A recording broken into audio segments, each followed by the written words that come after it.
গণভোট এবং জুলাই সনদ এক বাস্তবায়িত করতে হবে, এটা জনগণের দাবি। হাসিনা যে পথে হেঁটেছে আপনারা যদি সেই পথে হাঁটতে চান, তাহলে হাসিনা দিল্লি গিয়ে জায়গা পেয়েছে, আপনাদের সেখানে গিয়ে কোথাও জায়গা হবে না। জুলাই সনদের বাস্তবায়িত করুন, গণভোটের রায়কে বাস্তবায়িত করুন, তাহলে আপনারাও সুখে থাকবেন, শান্তি থাকবেন, দেশের মানুষ শান্তি থাকবে। জুলাই সনদ, জুলাই আন্দোলন, এখন জুলাই মাস পার হয়ে গেছে,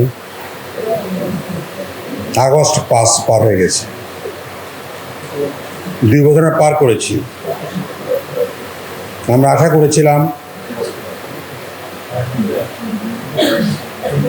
8-9 মাসের দীর্ঘ আলাপ আলোচনার পর আমরা সবাই মিলে যে সনদ তৈরি করেছিলাম, যে সনদের অংশীদার হচ্ছে বিএনপি নিজে, সিকিউরিটি যারা ছিলেন, আমরা আশা করেছিলাম 26শে ফেব্রুয়ারি মাসে গণভোট হয়েছিল,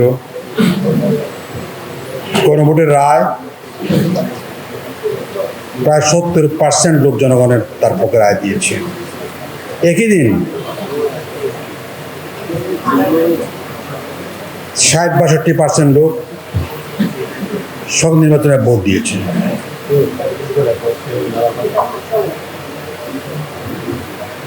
আমরা ভেবেছিলাম, আশা করেছিলাম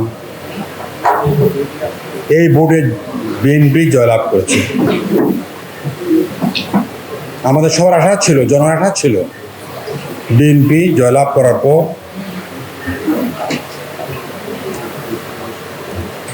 তারা জুলাই সনদের বাস্তবায়ন করবে, গণভোটের রায়কে তারা বাস্তবে রূপ দেবে। তবে কি দেখলাম, তারা প্রথম অস্বীকার করলো যে আমরা সংবিধান সংস্কার পরিষদের শপথ নেব না। তারা বললেন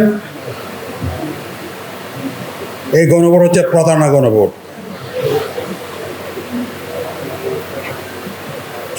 কথা আমরা সবাই জানি, আজকের প্রধানমন্ত্রী, সেদিনের নেতা জনাব তারেক রহমানও সেই গণভোটে হার পক্ষে ভোট দেওয়ার জন্য আবেদন জানিয়েছিলেন। তারা প্রতারণা কে করলো? আপনারা করেছেন না অন্য কেউ করেছেন? আপনারা জাতির সামনে প্রতারণা করেছেন, ওনার ব্যাখ্যা দিয়েছে ইলেকশন যাতে হতে পারে, এই জন্য আমরা এটা সমর্থন করেছিলাম। প্রতারণা কাকে বলে? এক উদ্দেশ্য অর্জন করার জন্য আরেকটি সাপোর্ট দেখে প্রতারণা বলি। বিএনপি জেনে বুঝে এই গণভোটের প্রতারণা অংশ নিয়েছে, এই জন্য প্রতারণা যদি বলতে হয় তাহলে আমরা বলবো যে আপনার হচ্ছে প্রতারক। গণভোটের পক্ষে সাপোর্ট দেয়া, তার পক্ষে আবেদন জানানো, আর ক্ষমতায় বসে আপনারা বলছেন প্রতারণা। হ্যাঁ, প্রতারণা বটেই।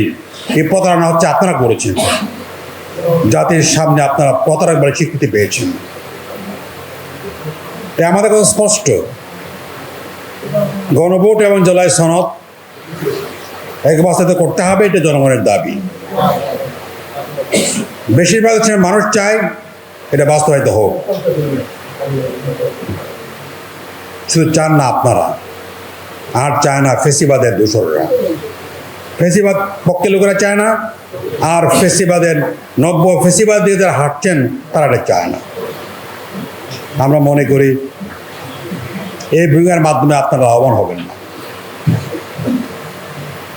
হাসিনা যে পথে হেঁটেছে আপনারা যদি সেই পথে হাঁটতে চান, তাহলে হাসিনা দিল্লি গিয়ে জায়গা পেয়েছে, আপনাদের সেখানে গিয়ে কোথাও জায়গা হবে না। জন আপনাদেরকে সে সুযোগটা দেবে না। আমরা মনে করি এখন সময় আছে, এখন বুঝুন, বোঝার চেষ্টা করুন। জনগণ যদি আবার রুখে দাঁড়ায় তাহলে আপনাদের সে শুভ স্বপ্ন, মস্তিষ্কে বসার যে আনন্দ পাচ্ছেন আপনারা, সে আনন্দ মিলিয়ে যাবে। তাই আমি কথা না বেরিয়ে বলতে চাই পরিষ্কার, জনগণ আপনার দাবি মানবে না। আপনাদের যে প্রত্যাশা করেছিল যদি আপনারা পূরণ না করেন, তাহলে আপনাদেরকে 5 বছরের যে স্বপ্ন দেখছেন, সে স্বপ্ন বাস্তবায়িত হবে না। ছাত্র জনতা, সাধারণ মানুষ এবার আমাদের দলগুলো রুখে দাঁড়াবে আপনাদের বিরুদ্ধে। আপনারা তখন পালিয়েও, হাসিনা পালাতে পারলো, আপনারা পালিয়েও নিজেদের রক্ষা করতে পারবেন না। তো এখনো হুঁশিয়ার হয়ে যান, এখনো সময় আছে, বুঝতে চেষ্টা করুন। আপনারা প্রায় 14-15 বছর ক্ষমতার বাইরে ছিলেন। ক্ষমতা বাইরে থেকে কি অবস্থা হয় আপনারা বুঝতে আপনাদের কষ্টের কথা নয়। আফসোস যে আপনারা মাত্র কয়েক মাসের ভিতরে আপনি ব্যাপারটা বলে গেলেন। মনে হয় যেন আপনারা কখনোই কোনো বিপদের মুখোমুখি হন নাই, কখনোই আপনাদেরকে তারা আনানো হয় নাই, জেলে ঢোকানো হয় নাই, কখনই আপনারা আয়নাগরের মুখোমুখি হন নাই।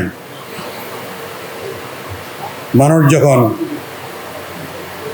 সুখের কারণে পেছনের দুঃখ বলে যায়, বলে গিয়ে যখন সে অন্যায় আচরণ করে, আল্লাহ তা সহ্য করেন না। আপনারা এটা করলে না আপনাদের ভালো হবে, না জনগণের ভালো হবে।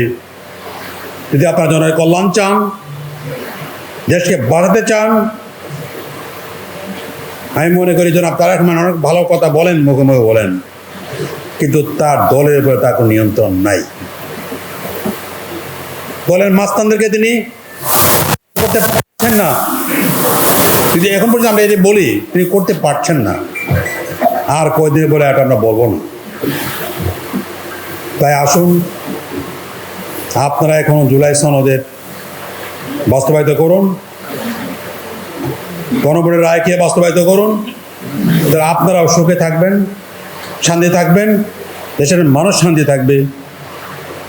আজকে বিরোধী দলগুলো আপনাদেরকে শান্তি থাকতে দেবে। আর যদি আপনারা না করেন, মানুষ রুখে দাঁড়াবে, বিরোধী দল আপনাদের বিরুদ্ধে আন্দোলন করবে, আমরা সবাই আন্দোলন করব। আপনাদেরকে পতনের দিকে এগিয়ে যেতে হবে, আর কোনো বিকল্প নাই।